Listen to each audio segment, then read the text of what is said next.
tua palavra é luz no meu caminho, luz no meu caminho, meu Deus, tua palavra é tua. Caríssimos irmãos e irmãs, que bom te encontrar neste novo dia e junto podermos meditar a Sagrada Palavra de Deus. Neste sábado, a Igreja sempre lembra a nossa intimidade, a nossa espiritualidade com nossa Mãe Maior, a Virgem Santa.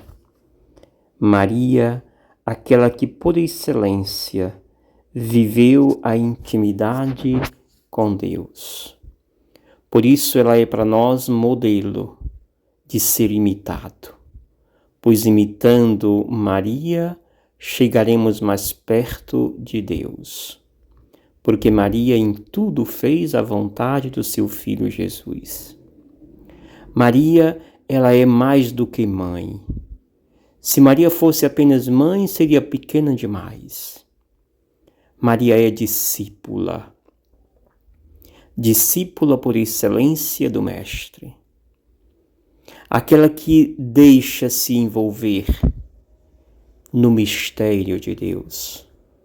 Aquela que participa da vida pública do seu Filho Jesus.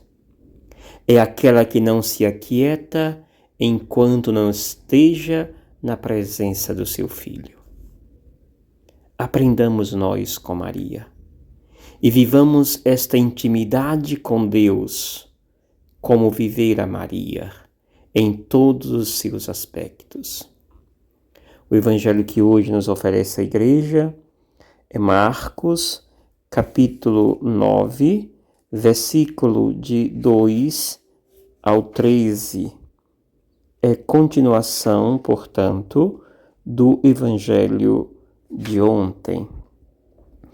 Naquele tempo, Jesus tomou consigo Pedro, Tiago e João e os levou sozinhos a um lugar à parte sobre uma alta montanha.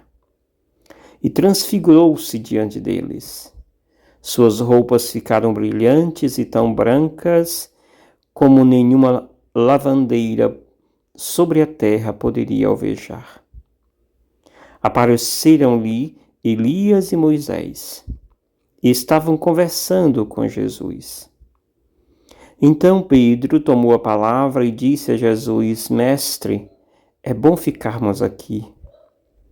Vamos fazer 3 tendas, uma para ti, outra para Moisés e outra para Elias. Pedro não sabia o que dizer, pois estavam todos com muito medo. Então desceu uma nuvem e os encobriu com sua sombra.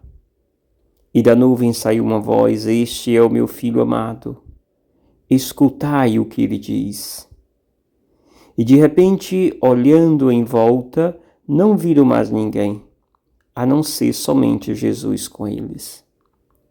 Ao descerem da montanha, Jesus ordenou que não contasse a ninguém o que tinham visto, até que o Filho do Homem tivesse ressuscitado dos mortos. Eles observaram esta ordem, mas comentavam entre si o que queria dizer ressuscitar dos mortos. Os 3 discípulos perguntaram a Jesus: Por que os mestres da lei dizem que antes deve vir Elias? Jesus respondeu: De fato, antes vem Elias para pôr tudo em ordem. Mas como dizem as Escrituras que o Filho do Homem deve sofrer muito e ser rejeitado. Mas como dizem as Escrituras que o Filho do Homem deve sofrer muito e ser rejeitado? Eu, porém, vos digo, Elias já veio, e fizeram com ele tudo o que quiseram, exatamente como as Escrituras falaram a seu respeito. Palavra da salvação. Glória a vós, Senhor. Caríssimos irmãos e irmãs, entendemos esse texto olhando para o contexto que nós vemos rezando esses dias. O contexto é de dúvida. O contexto é de não reconhecimento. Os discípulos e os fariseus não querem acolher Jesus como Messias. Ontem Jesus era duro quando dizia no final do Evangelho: se alguém se envergonhar de mim e das minhas palavras diante dessa geração adúltera e pecadora, também o Filho do Homem se envergonhará dele quando vier na glória de seu Pai e seus santos anjos. Jesus falava isso diante daquele contexto que ele dizia: se alguém me quer seguir, renuncie a si mesmo, tome a sua cruz e me siga. Olhemos esse texto de hoje dentro de três momentos. O primeiro é a descrição do relato. E essa descrição do relato coloca os 3 discípulos, Pedro, Tiago e João, para irem com Jesus para a montanha. Montanha, lugar onde o divino, o transcendente se manifesta, onde o humano está mais próximo do divino, onde o humano e o divino se entrelaça. É lá que sempre vai Jesus para mostrar a necessidade de voltar a nós mesmos e de acolher Deus que está dentro de nós. É ali na montanha que Jesus tem a experiência da transfiguração. E ali mostra que Jesus é transfigurado, sua roupa fica alvejante, e ao seu lado aparecem Moisés e Elias, a lei e os profetas. E os discípulos estão tomados de medo. Mas diante desse medo, Pedro toma a iniciativa e diz: Mestre, é bom ficarmos aqui. Vamos fazer 3 tendas, uma para ti, outra para Elias e outra para Moisés. O medo toma de conta dos discípulos do Senhor por não entender o que está acontecendo. Eles já vinham anteriormente não reconhecendo Jesus. De repente, eles veem que aquele que eu duvidava é sim Deus. É sim o Mestre, o enviado de Deus. E por isso, agora vamos ficar aqui. Já que estamos no céu, por que ainda experimentar o inferno? Fiquemos aqui.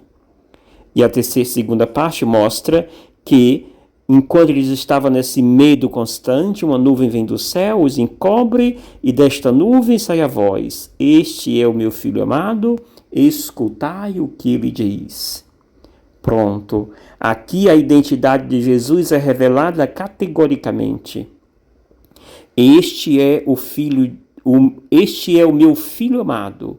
Escutai o que ele diz. É um imperativo, é uma ordem de Deus. Escutai o que ele diz. Deixai de viver as ondas do mundo e olhai e dei o seu ouvido, tenha um ouvido sensível para reconhecer e acolher e observar o que nos pede Deus.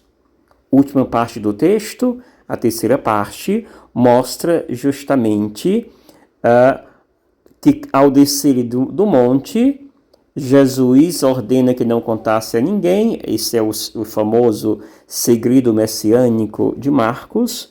E aqui, mais uma vez, eles observavam, os discípulos observavam, não diziam para ninguém. Especialmente, eles comentavam entre si, quando Jesus diz que ele iria ressuscitar dos mortos, só contasse a alguém depois que ele tivesse ressuscitado dos mortos.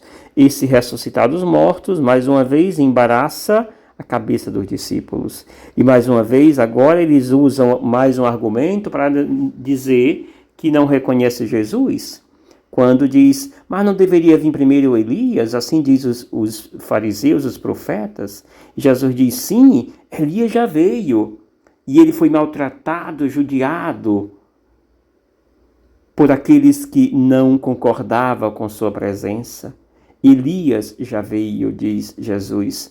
Já veio e fizeram com ele tudo o que quiseram, exatamente como as Escrituras falaram a respeito dele. Caríssimos irmãos e irmãs, Jesus é muito claro ao dizer, sou eu. E as cenas revelaram que ele é Deus. Agora cabe à sensibilidade dos discípulos do Senhor acolhê-lo, reconhecer e seguir, fazer aquilo que da nuvem se dizia. Este é meu filho amado, fazei tudo o que ele vos disser. Rezemos a Deus e peçamos ao nosso bom Deus que nos dê a graça em fazer sempre a sua vontade. Que o Senhor te abençoe. Em nome do Pai, do Filho e do Espírito Santo. Amém. Gratidão. Obrigado, Senhor, porque és meu amigo.